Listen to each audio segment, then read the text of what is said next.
Go Island is brought to you by German Auto Import Network.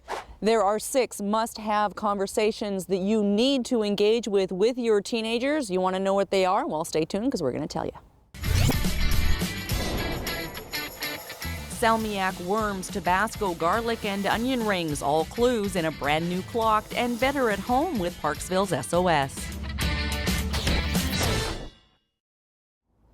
You're watching Go Island on Shaw TV Channel 4. Maybe you've heard about 2 boys from Oak Bay High School in Victoria that were recently charged with sexual assault. These things are becoming all too common. Can you imagine that happening in your family or with people that you know? There was a girl also recently in British Columbia charged with distributing child pornography for naked pictures of an ex-girlfriend and whatever the story is there. But these things are happening to our children, our teenagers, our families in our region. We're going to talk about what you can do about it with Kerri Isham, a certified sexual health educator, later on this edition of Go Island. But we're going to start on a lighter note. A couple of guys that you know well, hopefully, Todd Jones and Derek Johnstone, are out in the streets of Qualicum Beach with a brand new edition of Clocked.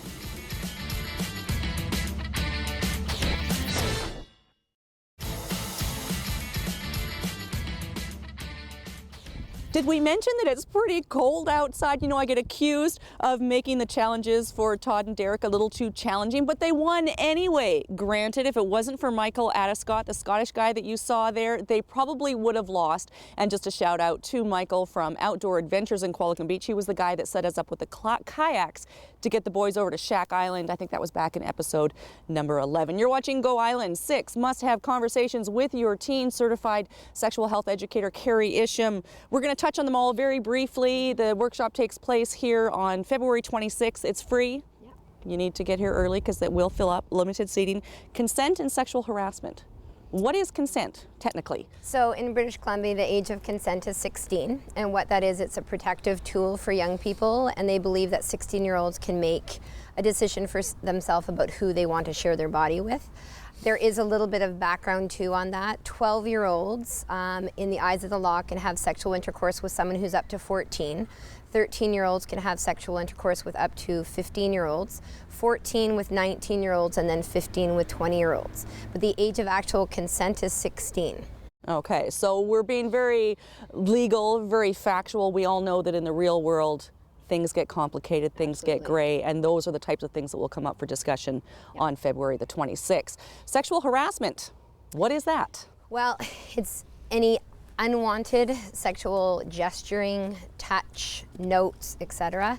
And I think because of media, billboards, music videos, video games, that a lot of young people are uncertain of where the boundaries lie. And our young people are, crossing the line on numerous occasions, and it's a scary thing for when they enter the adult world because they're going to be charged. And now when unwelcomed or unwanted, is that in the real physical world, or does that move into the area of online as well? Online as well. So for example, asking somebody out repeatedly when they keep saying no, or saying sexual things to them of an unwanted nature. So it can happen online and it can happen face-to-face. It could happen through passing of notes. Okay, now with the 2 cases, and I know there's more that we've seen in our regional news recently, are the police getting more serious? Is the message getting out there that you're not going to get away with this? We know you're a kid, but this is serious stuff. Yeah, I think the police are doing the best job that they can. Unfortunately, this is happening in every school, in every community, in every part of British Columbia and beyond.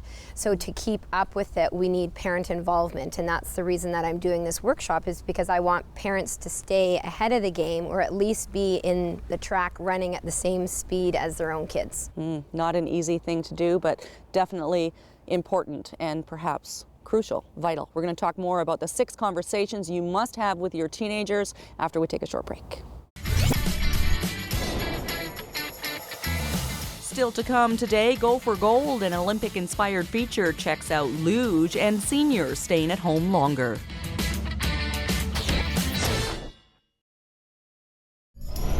Did you know that parking is affected all the meters downtown from 8 a.m. to 5 p.m., Saturday to Monday? Sundays are free, as are statutory holidays.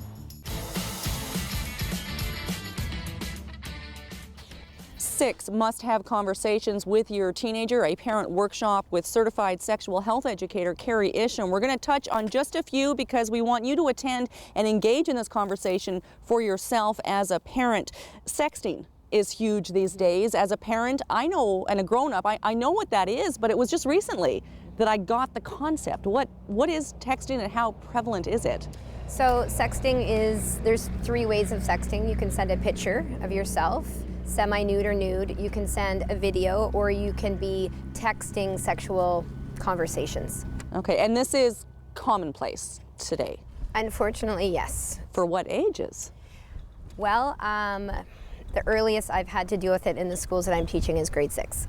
Wow. Do you think this is something that the parents are aware of or know how deep it runs and how common it actually is? I think the thing that the parents don't understand is the pressure for the kids to engage in this type of behavior because of the peer pressure involved. So I think in general, parents would guess that their children are not participating in this, and the statistics are quite high, which I'll share at the workshop, so kids are participating in this. Okay, and then there are ramifications. We briefly mentioned off the top of the show today a young girl getting charged because she was distributing pornography through texting on your phone, and she is now going to carry that with her for the rest of her life. Well, the record will be cleared when she turns 18. Okay. But basically with sexting, if you have a criminal record, it's going to make it very difficult for you to seek employment. It's going to be very difficult for you to leave the country on a family vacation, for example. If your parents own the cell phone and are paying the bill, the parents actually could be the ones who are charged instead of the youth who took the photos. Okay, just touching the surface, one of the topics, sexting, in 6 conversations that you must have with your teens, taking place here at Springwood Middle School in Parksville, February 26th. It's a Wednesday night from 7 until 9. We're going to continue with some Olympic flavor now. You've been catching much of Sochi over the last few days. We have a series that we're running for the entire duration of the Olympics. It's called Go for Gold.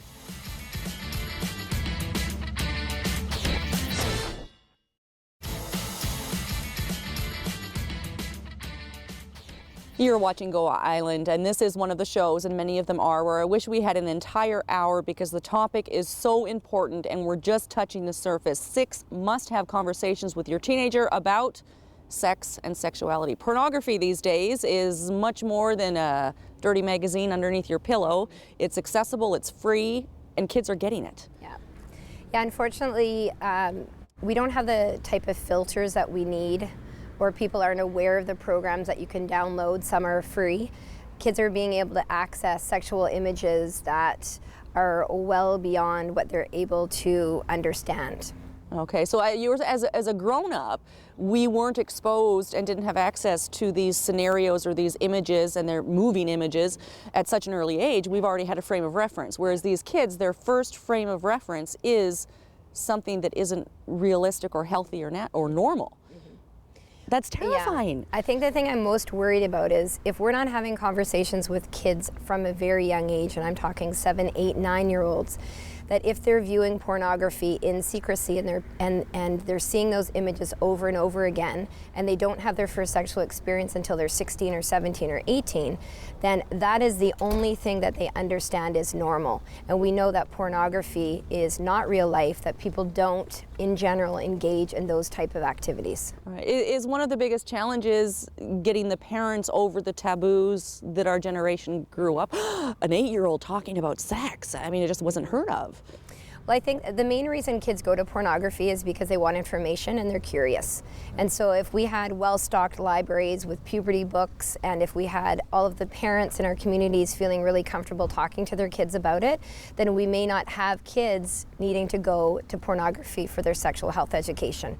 Okay, I know that your workshop is labeled 6 must-have conversations with your teen, but you're hoping to see parents there from a much younger Yeah, age. I always am focused on the prevention approach, so I want parents of 8-year-olds and up to attend the workshop. There is limited seating, so get there early. You probably want to be there for about 20 to 7. And yeah, these conversations earlier the better, and then kids will always go to their parents for information because they are their child's #1 sexual health educator, not someone like me. Okay, one of the things I always say, it almost sounds cliche, is that if you're not giving your kids the information, they're getting it from somewhere else, and you don't know where or what that somewhere else is. We're going to throw things over now to Kelly Robinson. The Better at Home program is offered through the SOS in Parksville. We're taking a closer look.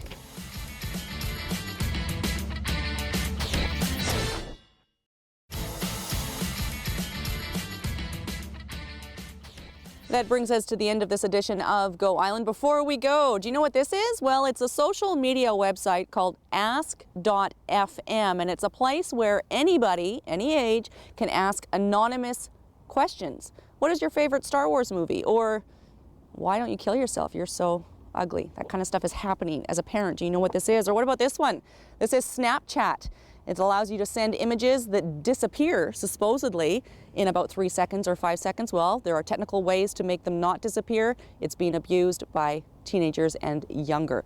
You can get more information on topics like this and many others. 6 conversations you must have with your teen. It's sponsored by the 3 middle schools in the Oceanside area: Springwood, Qualicum, and Oceanside. I'm trying to get them right. The PAC there thought that some professional help was required to assist the kids in moving forward positively with their sexuality into the world. It takes place here, February 26, 7 until 9. Come early, seating's limited.